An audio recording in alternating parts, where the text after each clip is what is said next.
lamps. Oh yeah, there's some stuff there. 57 Ford, some kind of convertible. Oh yeah.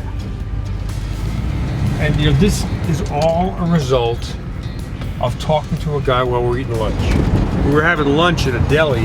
This is the 4th location that he's turned us on to. We had no idea who he was. And look at another Starliner, a 60 Starliner. So Tom Cross doesn't know about this. I gotta check this out.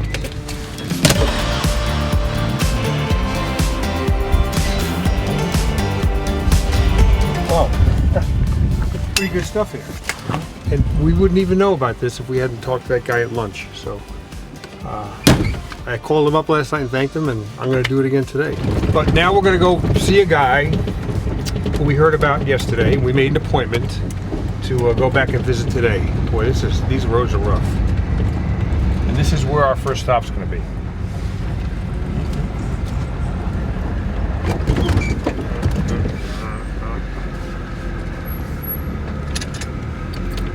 So what we try to do is in the show give people encouragement that there's still old cars to be found. Yeah. Well, let's see what you have, if that's okay. Yeah, well, we can work inside. We can start outside. Yeah, I got a 47 International pickup fire truck. Wow, this is quite a building. Holy mackerel! Is this where you live when your wife kicks you out? Oh yeah. No, I live in the house.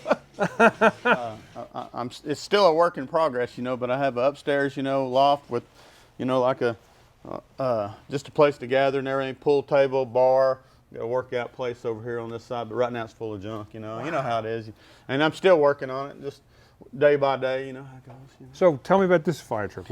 Well, it's a 47 International. Is you know, we go to car shows and stuff and we don't have anywhere to sit and eat, you know, except for in chairs.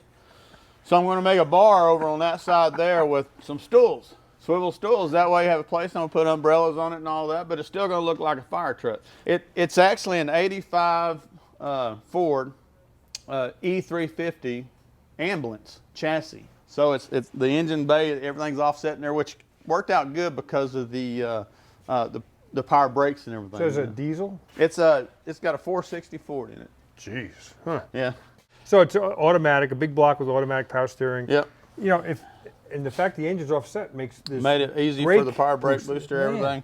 It worked out great. Of course, you know how to build the firewall and everything because it had, you know, I had to sink it into it. But I still got plenty of leg room and everything as far as how I built it anyway. So but you know, I'm trying to fix up the inside a little bit. And, oh, that's cool, man. Yeah, it just roasted. Did you build this? Yes. A friend of mine had it. I'm looking at this. I'm looking at this. That's pretty cool stuff. Connecting rods, man. Well, this is where they chopped the top at. I didn't do the chop. And, you know, it's kind of rough and everything, and I wanted a way to, you know, kind of mask it. So that's your idea? That's my idea. I just used some copper wire. I stripped the insulation off of it, and I just weaved it in and out of it. Man. And, you know, it's a tool theme. We work in the oil field around here, so I got a tool theme on it. Got all kinds of tools, sockets. All right, so I saw the stuff in your backyard. Yeah, let's go to the backyard. We can check that out for sure. Yeah, so we're going to go see Roland's tomorrow. Yeah. Mustang guy. And then you got a guy right on the corner, like right behind you here, with some Mustangs? Yeah. I haven't talked to him yet. So out here I've got, you know, of course we have the old chassis for that 63.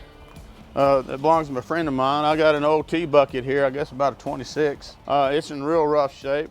Got a frame for it and everything. It's gonna be a true rat rod. I got a little V6, came out of an S10 I'm gonna put in it. So you're gonna build this? Yeah, eventually, yeah. All right, so that's not a T frame though. That's not a Ford frame. The bottom one, and this one is. It's original to the. Oh, this one. Yeah, and that one's not. It's a homemade frame. No, but this one's not. I mean, because Ford never had steering like that. Really? They never had leaf frames. That could be a Chevy frame, but that ain't a Ford frame. Well, they told me it was a Ford would have had a leaf spring running across the side and bolting underneath here. Cool. It's good to know. Well, you know, what difference does it make? A rat rod? Yeah. I got a 53 model Plymouth Cambridge. Got a flathead 6 in it. It actually runs. Oh, really? To be honest with you. But I've had it so long it's just sitting out here. I paid $1,000 for that car.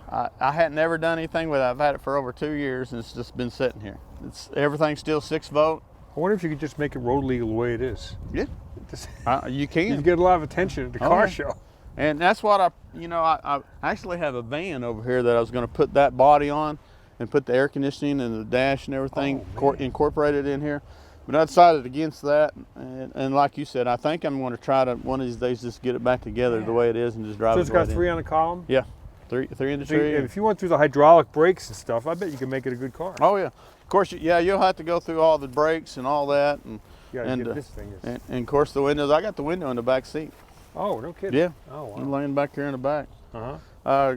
I think these 2 windows need to be replaced, but they're flat, so they'll be easy to cut. And Yeah. All right, what do you got, a 40? yeah, over here I got it's a 40 model Pontiac? Silver Street Deluxe. So your neighbor's got a 40 Pontiac coupe, Yeah. Aubrey. Yeah, and that's a little hot rod style and everything. Right. Actually, he still has the engine and everything to this one, but it's all locked up. And I got it from him. And this one, the interior is all original. There's some tore up stuff, you know, but the headliner's still in it. The seats are still good. Oh, yeah. Suicide doors, looks like cat's been in there, but the material and everything is still just 54,000 miles. still got the original dash, everything, the clock, got all the bezels and everything. So that's never been a hot rod. No. That's just the original car. You know, the way it sits is the way it's going to be rolling once I get it going. I have a 350 engine and all that I want to put in it, and On that chassis, just leave it the way it is. Just leave it the way it is, because it's a stout chassis and all that. I mean, that big engine that was in it, it'll handle a 350. So This has been last on the road in, I guess, 2009. yep. That's Apparently a pretty solid someone had car. it, you know, going in that Yeah. year. And of course, I got everything to it, all the plates and everything. I have the original fuel tank in it too, and believe it or not, it's clear and free of rust. I mean, it's pretty and shiny as you can see on the inside of it. I couldn't believe it. This front end is just sitting on it. It's not even bolted down, the hood or anything. So this car was tan originally. Apparently it was tan, yes, and Yeah. someone has redone it. Uh-huh. I did a little bit of work to it on the back side, took the back bumper off of it, finished in the holes and everything on it and all that, and to make it smooth, because I don't want any bumpers on them. I think it just takes away from the look of it. And finally, you got Yeah, a friend of mine has this stored out here. Say, you